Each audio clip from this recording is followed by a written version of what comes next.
Evangelho de João, capítulo 15, de 1 a 17. Eu vou ler aqui. Se você puder abrir sua Bíblia aí, então se vou colocar na tela também, a gente vai poder ler. Evangelho de João 15, de 1 a 17. Eu sou a videira e meu Pai é o lavrador. Toda vara em mim que não dá fruto, tira e limpa toda aquela que dá fruto, para que dê mais fruto. Vós já estáis limpos pela palavra que vos tenho falado. Está em mim e eu em vós. Como a vara de si mesma não pode dar fruto, se não estiver na videira, assim também vós, se não estiverdes em mim. Eu sou a videira, vós as varas. Quem está em mim e eu nele, esse dá muito fruto, porque sem mim nada podereis fazer. Se alguém não estiver em mim, será lançado fora como a vara e secará, e os colhem e lançam no fogo e ardem. Se vós estiverdes em mim e as minhas palavras estiverem em vós, pedireis tudo o que quiserdes e vos será feito. Vocês prestaram atenção nisso aqui, né? Amém? Todo mundo prestou atenção nessa parte aí? Vou até repetir. Se vós estiverdes em mim e as minhas palavras estiverem em vós, pedireis tudo o que quiserdes e vos será feito. Nisto é glorificado meu Pai, que deis muito fruto, e assim sereis meus discípulos. Como o Pai me amou, também eu vos amei a vós. Permanecei no meu amor. Se guardardes os meus mandamentos, permanecereis no meu amor. Do mesmo modo que eu tenho guardado os mandamentos de meu Pai, e permaneço no seu amor. Tenho-vos dito isso para que a minha alegria permaneça em vós e a vossa alegria seja completa. O meu mandamento é este: que vos ameis uns aos outros, assim como eu vos amei. Ninguém tem maior amor do que este, de dar alguém a sua vida pelos seus amigos. Vós sereis meus amigos se fizerdes o que eu vos mando.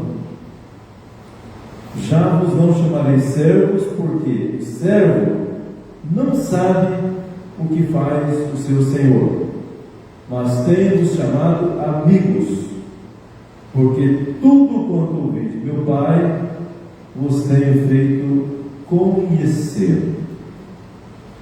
Não me escolhestes vós a mim, mas eu vos escolhi a vós, e vos nomeei, para que vades e deis fruto, e o vosso fruto permaneça, a fim de que tudo quanto em meu nome pedirdes ao Pai, Ele vos conceda. Gravaram isso aqui? Prestaram atenção nisso aqui? Amém? Eu vou ler de novo. Olha só, gente, essa verdade aqui. A fim de que tudo quanto pedirdes em meu nome. Em nome de quem? Em nome de Jesus. Pedirdes ao Pai, Ele vos conceda. Isso vos mando, que vos ameis uns aos outros. Que Deus abençoe a sua santa palavra nos nossos corações. Vou fazer uma oração agora, né? Peço ao Senhor para falar no seu coração aí. Eu vou fazer a mesma coisa aqui também, tá bom? Feche seus olhos e fale com Deus nesse instante. Senhor, nosso Deus e Pai, nós louvamos o nome santo do Senhor, agradecidos. Pai, eu te agradeço muito por poder estar aqui. Eu não sou ninguém, não tenho capacidade de estar fazendo aquilo que Deus, nem mesmo aquilo que eu imagino, Senhor. Mas o Senhor é poderoso, o Teu Espírito Santo está aqui. Eu peço que o Senhor use cada um de nós, o Teu Espírito Santo traga uma revelação muito especial dentro de cada coração nessa noite. Eu preciso inadiavelmente ouvir a voz do Senhor e ser dirigido pelo Senhor, assim como todos quantos estamos aqui, Senhor. Eu peço nessa hora que o Senhor abençoe a Flúvia na sua luta com o Bidim, abençoe o Bidim, ó Deus, tem misericórdia dessa família, ajuda eles, todos que estão passando por enfermidade, por esse tipo de dificuldade, que o Senhor tenha misericórdia e abençoe agora, em nome de Jesus. Amém. Amém? Quantos amam a palavra de Deus? Você pode aplaudir o Senhor pela sua palavra? Amém.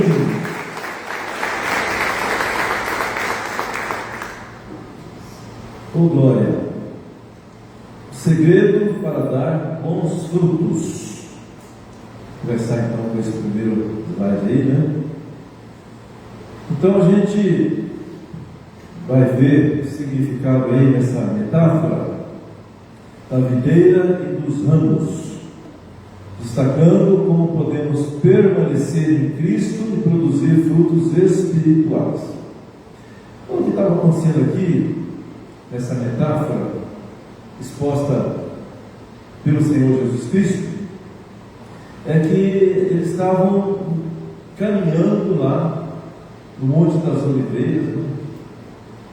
Num lugar muito apropriado, e Jesus ali usando a sua pedagogia prática, porque Jesus era muito prático, né? Muito prático. Jesus falava de coisas simples, né? Coisas compreensíveis para todas as pessoas que estivessem ali próximas dele. Ainda hoje eu estava escutando um teólogo, desses que gostam de fazer debate aí na televisão, e falando, mas de uma maneira assim, sabe, completamente acadêmica, né?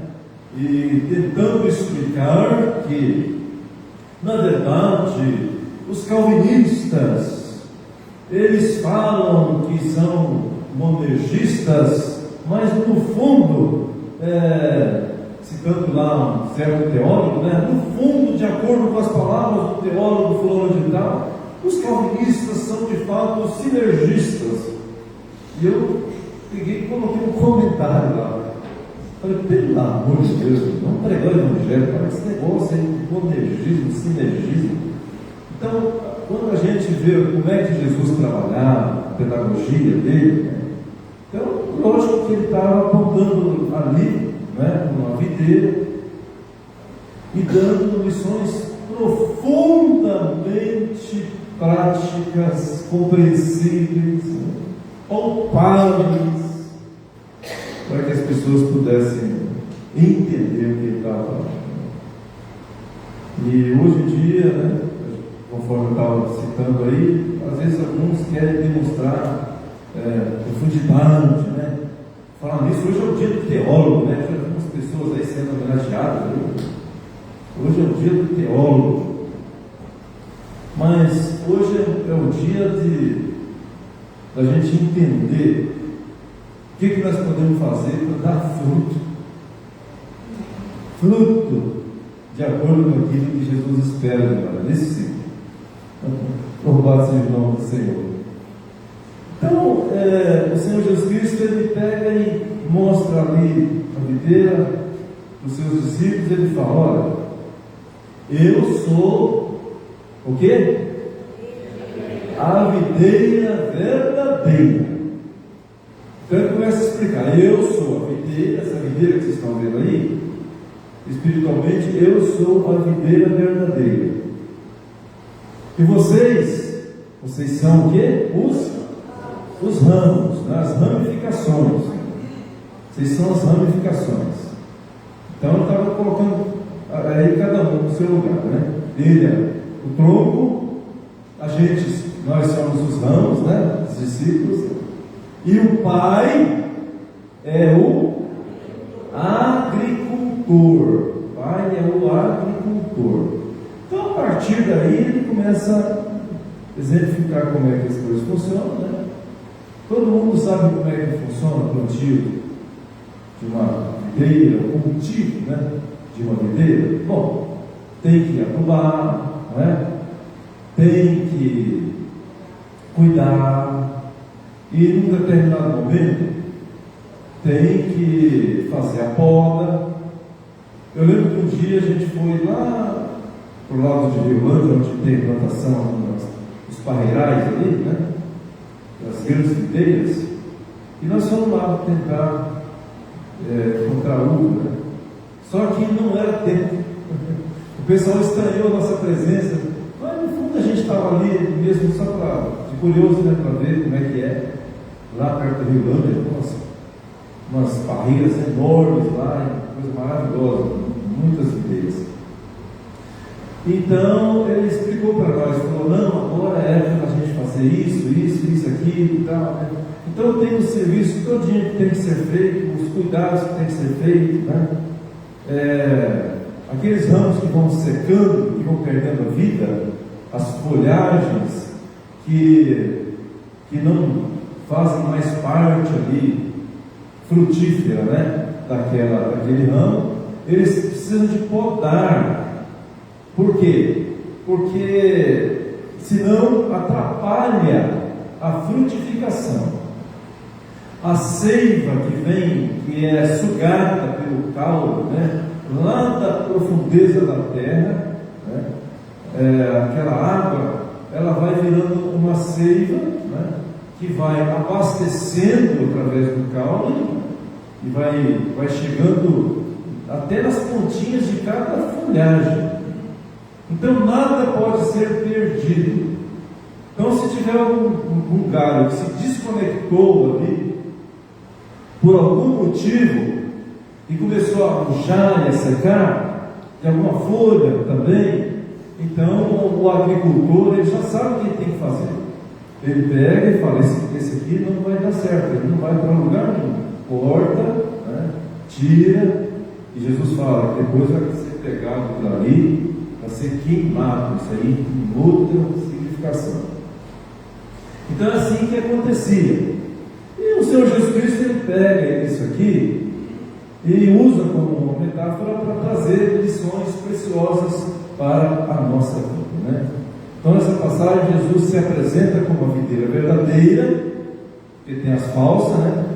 Indicando que ele é a fonte de vida espiritual. Os discípulos são os ramos. Quem é discípulo? Amém! Todo mundo aqui é discípulo. É por isso que você está aqui, porque você está aqui para aprender, assim como eu também estou aprendendo mais, né? Os discípulos são os ramos e o Pai é o agricultor. Você acredita que o Pai está cuidando de nós hoje? Amém? O Pai está cuidando de nós hoje. Você está aqui porque você foi escolhido por Deus. Você tem uma função muito especial na obra do Senhor. Não é à toa que você está aqui. Jesus se apresenta como a videira verdadeira, indicando que Ele é a fonte da vida espiritual. Os discípulos são os ramos e Deus é o agricultor que cuida da videira. Sem Cristo, a gente pode fazer alguma coisa? Ele mesmo fala aqui, né, no verso 5, né? Sem mim, nada podereis fazer, ou podereis fazer. Muitas vezes as pessoas querem fazer as coisas sem Jesus. Quando alguém quer fazer alguma coisa sem Jesus, essa pessoa já sabe que ela está querendo esconder alguma coisa, ela está querendo fazer uma arte, é uma coisa que não presta, né? é alguma bobagem que essa pessoa está querendo fazer. Porque Jesus não ajuda a gente a fazer nada que é errado. Sabe quem é que ajuda a gente a fazer as coisas erradas? Quem? É o diabo, o Satanás, né? O cão, cramunhão. O diabo, ele ajuda a fazer e depois ele não ajuda a esconder. Um dia eu vi alguém falar esse negócio.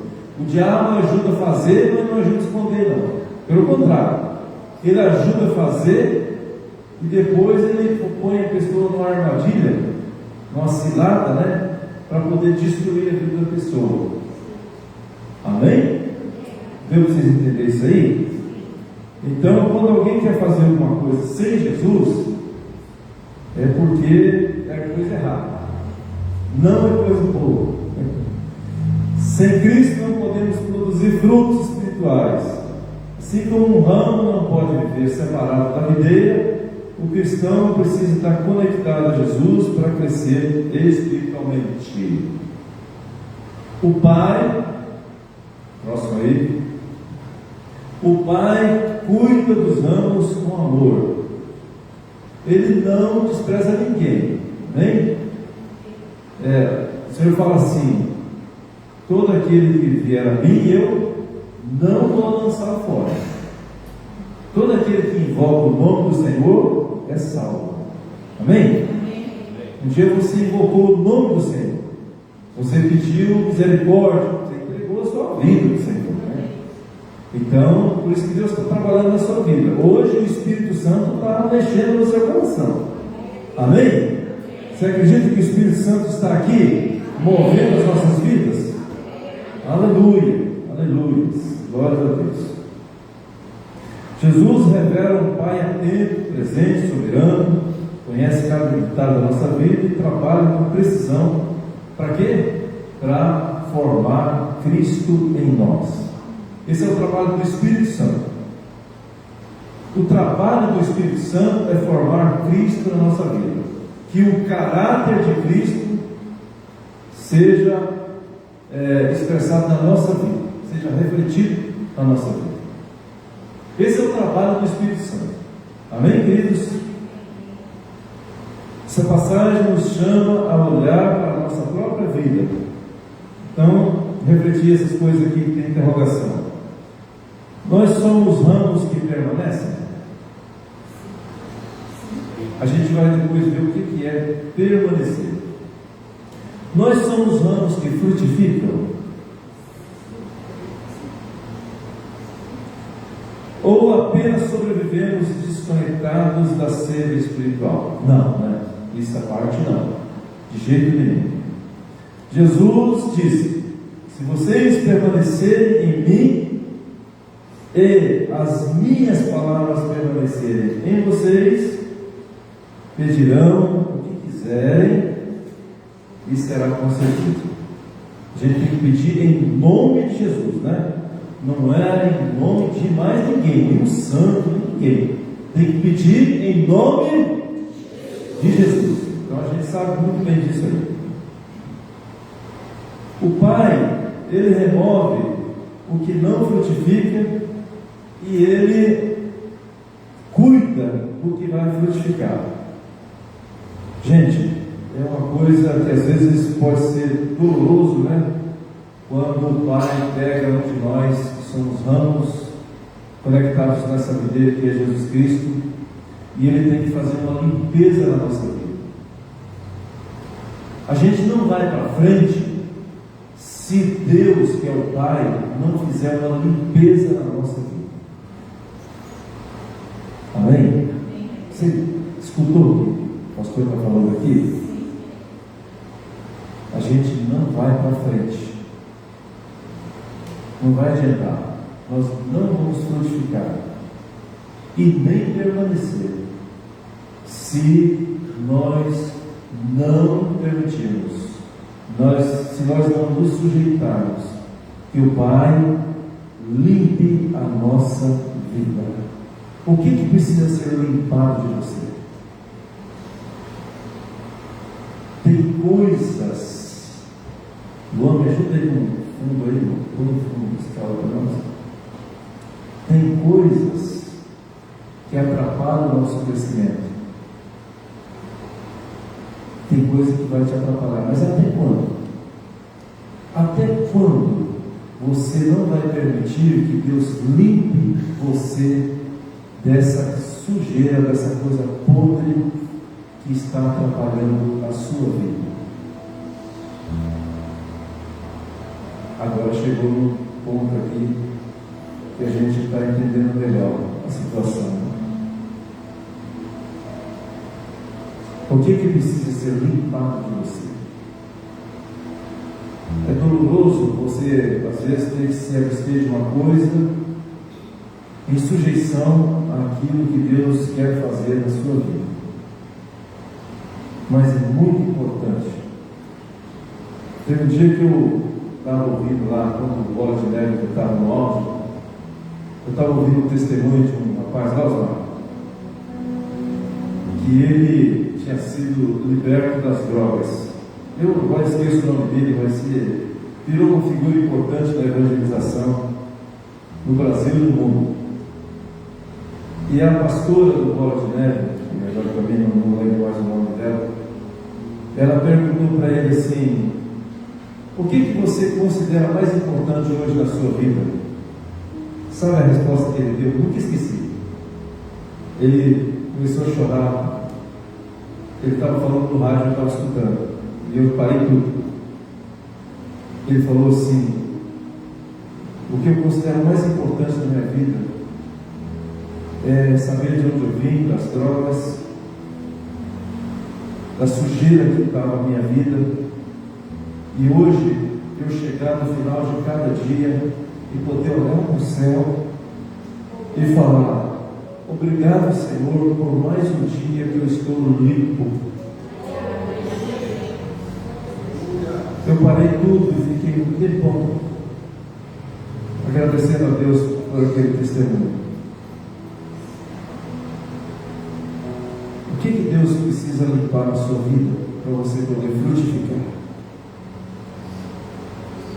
A gente chegou no ponto chave agora. Às vezes é doloroso para a gente perder coisas pelo caminho, mas é tão gratificante seguir em frente e poder louvar o nome do Senhor e falar: Senhor, obrigado, porque eu estou limpo. Deus elimina os excessos, as idolatrias, aquele senso de autossuficiência que às vezes a gente tem, né? Porque o Senhor quer que a gente cresça saudável. Não adianta ir para frente sujo. Tem que parar e cortar e podar. Essa é a palavra que Jesus usa lá. O agricultor poda. Essa notícia é muito importante para quem deseja frutificar na obra do Senhor. Sabe, eu quero dar fruto. O que é fruto? A gente vai estar vendo o que é fruto. Fruto de paz, fruto de amor, fruto de bom testemunho, fruto de alegria, fruto de afirmação na minha vida espiritual, fruto de paz dentro da minha casa.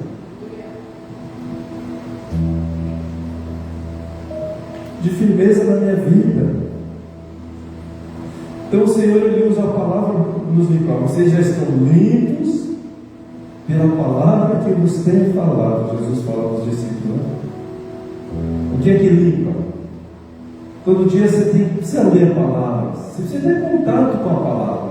Quando a gente vem aqui, e nós estamos fazendo esse exercício agora, a palavra vai confrontando a nossa vida. Nossa vida é confrontada sempre com a palavra, porque eu nunca vou superar a palavra. Se fosse eu que estivesse falando as coisas aqui, não ia valer nada. Mas o que está falando é o Espírito Santo, e Ele está usando para limpar eu e vocês a palavra. É a palavra que lava, que santifica, que regenera as nossas vidas também. O Senhor, Ele quer corrigir, assim como Jesus estava mostrando, ó, o agricultor, ele tem que realinhar tudo, ele tem que deixar tudo certinho, para não desperdiçar a seiva, né?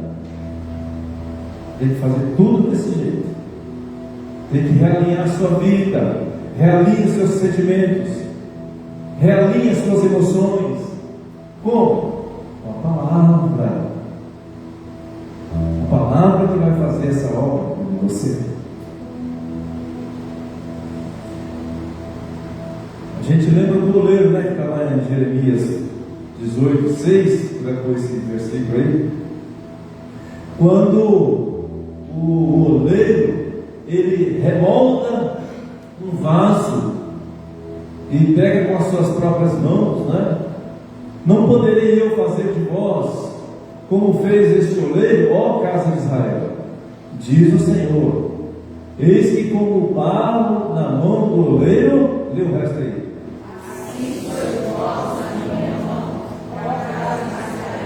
É você na mão do Senhor.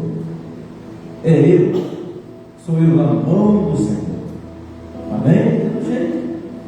Deus pega a gente com as mãos para remodular, para deixar do jeito que Ele quer, do jeito que é interessante para Deus, para a obra do Senhor. Aleluia. Deus sempre faz esse trabalho, tanto com o oleiro, com a videira, e aqui hoje com a nossa vida. O Senhor está fazendo isso, em nome de Jesus. Em nome de Jesus. Louvado seja o nome do Senhor. Próximo aí. O que significa permanecer em Cristo? Eu estava olhando o significado da palavra permanecer. Permanecer significa continuar existindo, seguir existindo. É só isso. Uma definição assim bastante reduzida. A permanência é uma escolha diária. Permanecer, manter comunhão, obediência e dependência. Não é sentir algo, mas é decidir viver em Cristo. Todo dia você tem que tomar essa decisão. É igual quando a gente vem domingo de manhã, 7 horas, orar aqui na igreja em jejum. O corpo está falando o quê? Não vai, não, você não vai sair daqui. Está gostoso aqui, justo essa hora, mas o sono está melhor. Mas o Espírito está falando o quê? Vai lá, porque vai ser bênção para você. Vai lá, você precisa ir. Você tem um compromisso. O corpo, a alma quer convencer o corpo e falar: não, você pode desfrutar mais aqui desse sono. Mas o Espírito, ele sabe o que acontece quando a gente vem e quando termina a nossa obrigação. Como é que a gente se sente? Como é que a gente vai ficar? É uma coisa ir para o culto também. Aparecem coisas, né? Quando a pessoa está vindo nova para a igreja, aparece vizinho, parente, compromisso, e tentando falar não, né? Criar alguma coisa, e às vezes até a alma fala para a pessoa assim: ai, tomara que apareça alguma coisa aqui para você não ir para a igreja. É ou não é verdade? Ai, cai uma chuva, né? Agora cai uma chuva, parece que um negócio aí que você não ia, aí você fica. Mas o Espírito sabe, isso aí é engano, isso é mentira do Satanás. O seu Espírito, que é a sua parte de Deus que está dentro de você, sabe o que é certo. Eu aconselho muitas pessoas, quase que diariamente, questão de depressão, de sentimentos assim negativistas, né? E pensamentos ruins. E às vezes eu falo assim: você tem que saber o que é certo fazer. O seu corpo, a sua alma pede para você ficar amuado num canto fechado e pensando coisa ruim e deixando a coisa fluir dentro de você negativamente, as mágoas, as más águas. Mas você tem que saber o que é certo fazer. Sair, é ouvir Deus, é falar com alguém. Não é isso que tem que acontecer? Então nós sabemos o que é certo. E a nossa luta interior é a gente superar aquelas ideias ruins, não é? Que o diabo quer soprar no nosso ouvido, não é? Fazendo proposta indecente para a gente. E a gente tem que superar isso aí, porque nós sabemos o que tem que ser feito. Nós sabemos o que é que vai acontecer depois que a gente fizer aqui. Depois que você vier, você sabe como é que você vai voltar para aqui, para sua casa, quando terminar esse culto. Você sabe que Deus vai falar com você. Você sabe que aqui é um lugar de decisões. Você sabe que você vai poder tomar decisões hoje aqui. Decisões com a presença do Senhor, com a direção e a unção do Espírito Santo. Por isso que o diabo não quer que você venha para o culto, que você preste atenção na palavra. O diabo quer te distrair.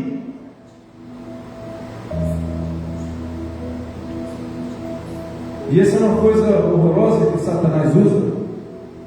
Distrair as pessoas, falando para elas assim: não ouça não essa palavra não, não presta atenção não. Mas Deus sabe o que você precisa.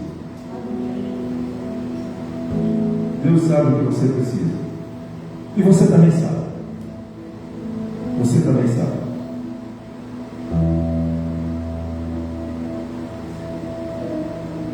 Sem Cristo, nós não podemos fazer nada.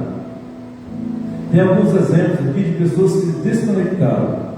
Abraão, lá em Gênesis 15, de 1 a 6, ele se desconectou de Deus. Ele tentou alguns métodos para ser pai de nações, porque ele tinha uma promessa, mas ele tinha uma desilusão de ficar velho e de se ver incapaz de ser cumprida aquela promessa na vida dele. Foi perdendo a confiança em Deus e foi se desconectando de Deus. Teve um dia que ele entrou lá com uma tenda, e foi nesse dia que Deus chamou ele para fora. Que está esse texto aí, Luan, de Gênesis 15, de 1 a 6. Foi bem grande aí para mim, porque lá é difícil para eu ler. Ou então vocês leem comigo aí. Depois dessas coisas, veio a palavra do Senhor a Abraão em visão, dizendo: não temas, Abraão, eu sou o teu escudo, teu grandíssimo galardão. Então disse Abraão: Senhor Jeová, o que o Senhor vai me dar? Ando sem filhos, o mordomo da minha casa não vai ser o Damasceno no deserto, é que o Senhor vai fazer o plano através dele. O que mais? Disse mais Abraão: eis que não tens me dado semente. Ele reclamou com Deus: o Senhor não deu semente para mim, e eu já não tenho mais semente, não tem como ter mais semente. O que mais? Não tem me dado semente. Eis que um nascido na minha casa será o meu herdeiro. Ele estava pensando em coisa errada. Ele desconectou da promessa de Deus, desconectou da fé. E aí o que Deus fala com ele? Vai passar mais um pouquinho para frente. Então o Senhor o levou para fora e disse: Abraão, para de olhar para você mesmo, para a sua fragilidade, para de olhar para as suas impossibilidades, e agora você vai olhar para o céu. Conta as estrelas se você puder contar, assim será a sua semente. E aí Deus conecta ele de novo, até que vem Isaac. Um milagre que ele não sabia se ria, se chorava, de tanta alegria quando nasceu aquele menino, quando a Sara ficou grávida, depois de anos e anos que não vinha mais para ela, anos e anos que não vinha mais para ela, perdeu o costume das mulheres. De repente Deus fez um milagre acontecer e reconecta Abraão e Sara na videira, através da seiva do Senhor Jesus Cristo. Outra pessoa que se desconectou de Deus foi Moisés, quando ele tentou fazer do jeito dele. E essa é a ideia aqui. Jesus fala: sem mim você não pode fazer as coisas. Abraão tentou fazer sem Deus, e Moisés também tentou fazer sem Deus. Ele tentou fazer do jeito dele, justiça com as próprias mãos. Não deu certo, foi se esconder no deserto, até que um dia Deus aparece para ele no meio de uma sarça ardente, e o Senhor reconecta o Moisés. O Senhor reconecta Moisés no projeto dele. É isso que Deus faz. Hoje a lição que fica para nós é: não tente sem Deus, não queira fazer sem orar, não queira fazer sem a autorização do Senhor, sem você sentir paz, sem você sentir que isso é justo, que isso é certo, que você não está fora do plano de Deus, até que você sinta Deus confirmando na sua vida a vontade dele. Eu já falei aqui o que aconteceu comigo. Eu não estava querendo vir para cá, eu queria que acontecesse alguma coisa errada, mas eu fui entrando no esquema. O pastor Carlos foi lá e começou toda aquela conversa, fez uma proposta, e eu me alegrei e falei: não, acho que eu toparia ir para esse lugar. Ele riu e falou: faz as malas. E eu falei: deve estar brincando. Ele veio para cá e já conversou aí com o conselho aí, com o presbitério, e preparou as coisas e foi me envolvendo naquele projeto. E por dentro eu falava: eu não vou, tem que acontecer alguma coisa para dar errado, para eu não ir.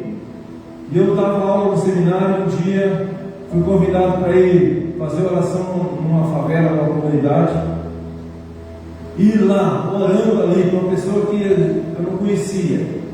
A gente orou, eu pensei que já tinha acabado de fazer a obra ali, nós oramos. Depois que eu acabei de orar, Deus tomou um rapaz, morador dali daquela comunidade, chão batido, nem cimento não tinha, uma casinha de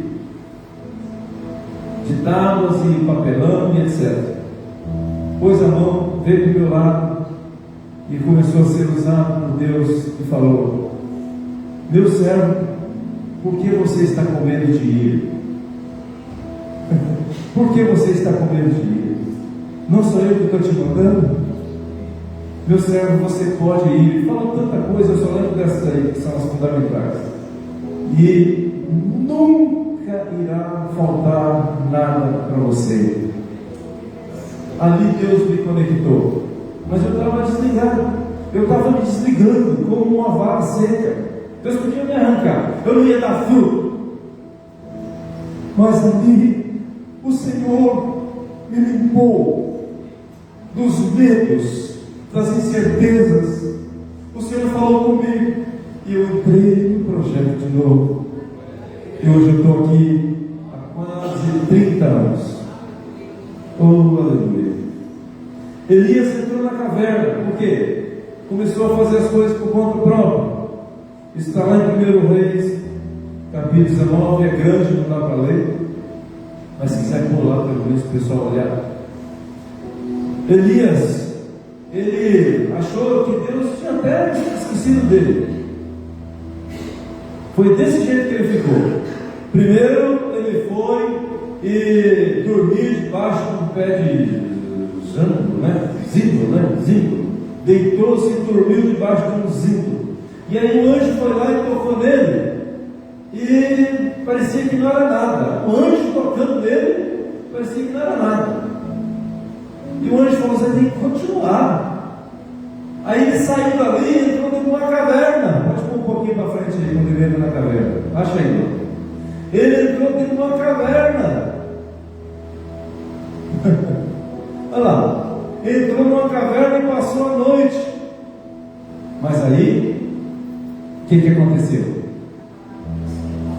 A palavra do Senhor veio para ele e falou: que fazes aí, Elias? O que você está fazendo aí? Então Deus começa a reconectá-lo de novo no projeto da videira. Ele reclamou com Deus, precisava de cura.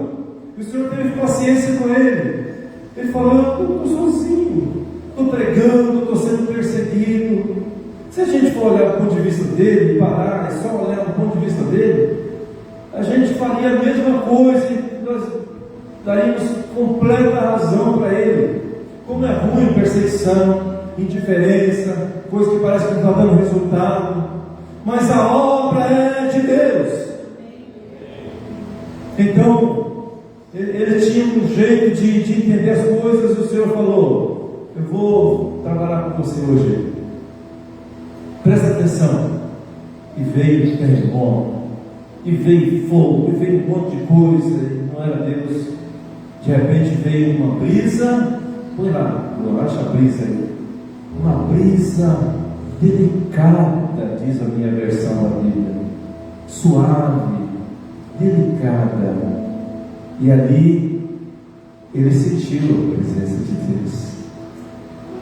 A seiva do Espírito Santo fez ele renascer. A árvore, ela pode estar já caída e já aparentemente morta, mas ao som das águas, diz a palavra do Senhor, ela vai renascer. É assim que Deus faz com esses ramos que às vezes estão se desconectando da videira. Você está conectado? O filho pródigo se desconectou da sua família e foi para longe. Não queria interferência, saiu, queria por conta dele. Eu vou dar do jeito da minha vida, é eu e eu. Eu sou dono do meu nariz, eu vou para onde eu quiser, ninguém manda em mim, ninguém vai dar palpite na minha vida. Tudo isso aí é coisa que as pessoas fazem. As pessoas querem ficar longe, as pessoas querem se esconder e ter o controle.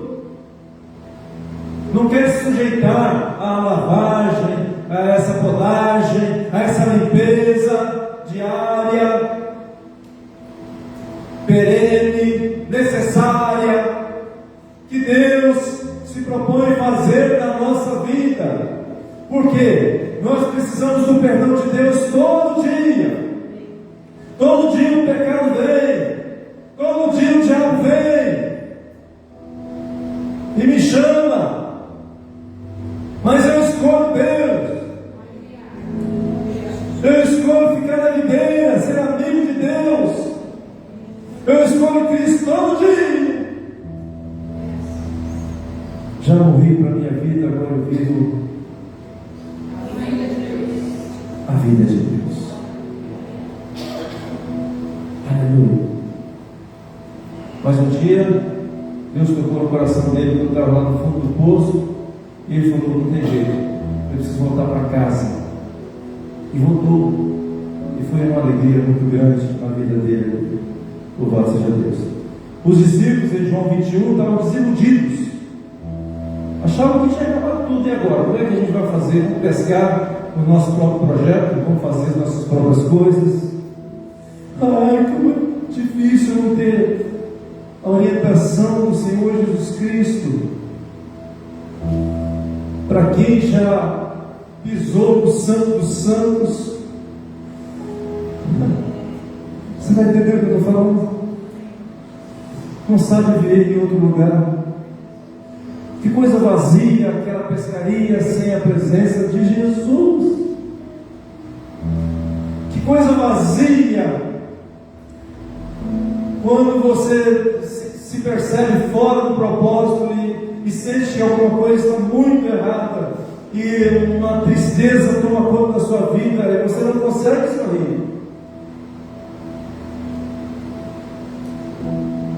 repente, na praia dos discípulos, aparece a resposta do único que pode abençoar e solucionar. Jesus vem na sua vida, na sua praia, e te renova, e conversa com você, te cura. Pedro, você me ama? Primeiro Jesus faz aquele trabalho, né? Igual fez com Elias, que deu pão para ele, deu comida para ele, curou ele, mas depois enviou, ou reenviou. Na praia Jesus faz a mesma coisa. O filho pródigo, o pai faz a mesma coisa. Zerro cevado, festa, anel no dedo, chinelo nos pés, um novo cinto, uma nova roupa. Filho, você estava morto, você ressuscitou. Você estava morto, você ressuscitou. Às vezes tem um galho seco de uma árvore qualquer, onde ninguém jamais pudesse imaginar. O Criador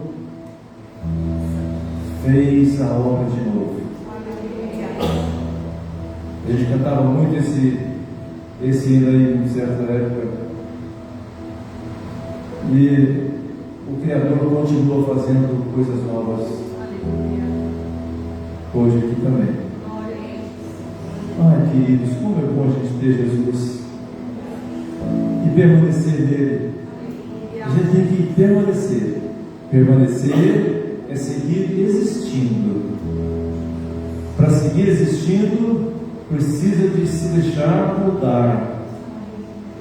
Tem que cortar alguma coisa, tem que cortar os vícios, os maus costumes. Às vezes você tem que se livrar de más companhias. Tem coisa que ainda está sendo ruim para você, sai fora. Deixa Deus podar essas coisas aí ruins. Você precisa se libertar. É melhor você às vezes ficar num canto sozinho do que mal acompanhado, cheio de gente que está te levando para o inferno, que está envolvendo você na roda de escarnecedores, fazendo com que o diabo tenha liberdade para trabalhar na sua vida e destruir a sua casa, a sua família. Sai disso. É melhor você ficar sozinho e pôr um louvor lá, para que você possa sentir a presença de Deus falando com você.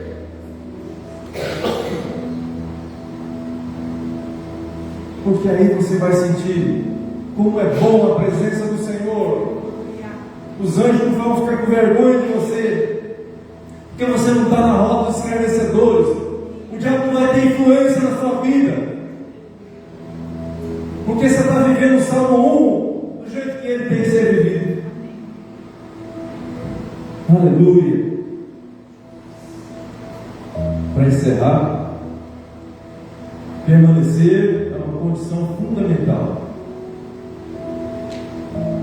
Quem permanece em mim e eu nele, esse dá muito fruto. Muito fruto. Não é só fruto, muito fruto. E fruto bom. Eu preciso dar fruto bom. Fruto que as pessoas vejam e se alegrem de ver. Se guardar os meus mandamentos, permanecerão no meu amor, assim como tenho guardado os mandamentos do meu Pai. Olha a referência que Jesus dá.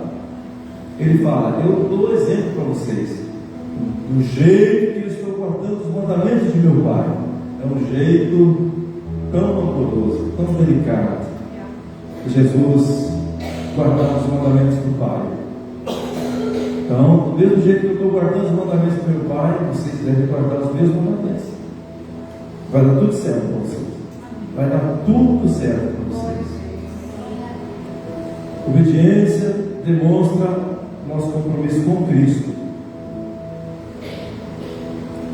A gente tem que dar fruto como em Gálatas 5:22, que está escrito assim: o fruto do Espírito é Dá para ler aí? Amor,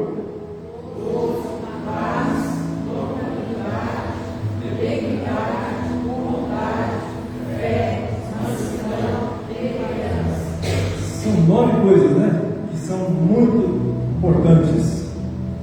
Esse é o fruto que a gente tem que dar. Tudo aí. Amor, alegria, paz. Se a gente tiver certinho na videira e deixar podar, a seiva vem e faz toda essa obra na nossa vida. Aí a gente tem amor, alegria, paz, longanimidade, ou seja, você não desanima fácil. Vem luta, igual a família está passando, igual muitos de nós tem passado, né? Vem a luta, mas você permanece. Você fica firme, aquilo ali não vai tirar você do foco. Não vai, você vai permanecer. Por quê? Porque você sabe o que é certo. Amém? Fala, eu sei o que é certo.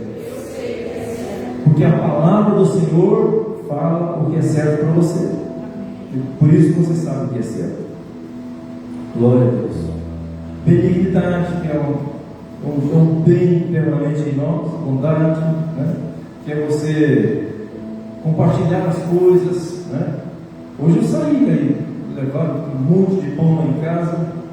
E eu saí das casas distribuindo pão. Uma coisa boa, né? Distribuir pão. Fui nas casas distribuir pão. Fui lá para baixo distribuir pão lá na casa de pais. E o pessoal do pão falou assim: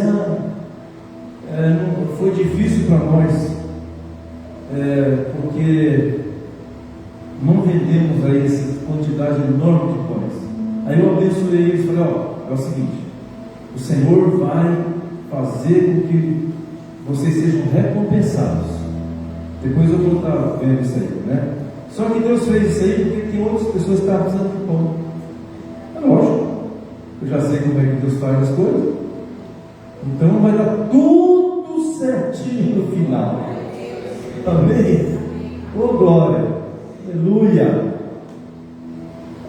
O fruto, ele glorifica a Deus, né? Quando a gente frutifica e as pessoas olham a nossa vida, as pessoas têm que glorificar a Deus. Igual aquele homem que deu uma Bíblia para o vizinho, e passou um tempo, o vizinho foi lá e falou assim: olha, eu queria te agradecer pela Bíblia que você me deu, e eu queria falar uma coisa para você. Aí ele falou assim: pode falar. Era um pastor. Ele pegou e falou assim para o pastor: a sua vida bate certinho, você gabarita tudo que eu vi aqui na palavra de Deus. Coisa linda. Olha, tudo que eu vi aqui na palavra de Deus, a sua vida bate. Então, a nossa vida é a Bíblia que o nosso vizinho lê. Que gostoso que é isso aí. O fruto mais visível da videira é o quê?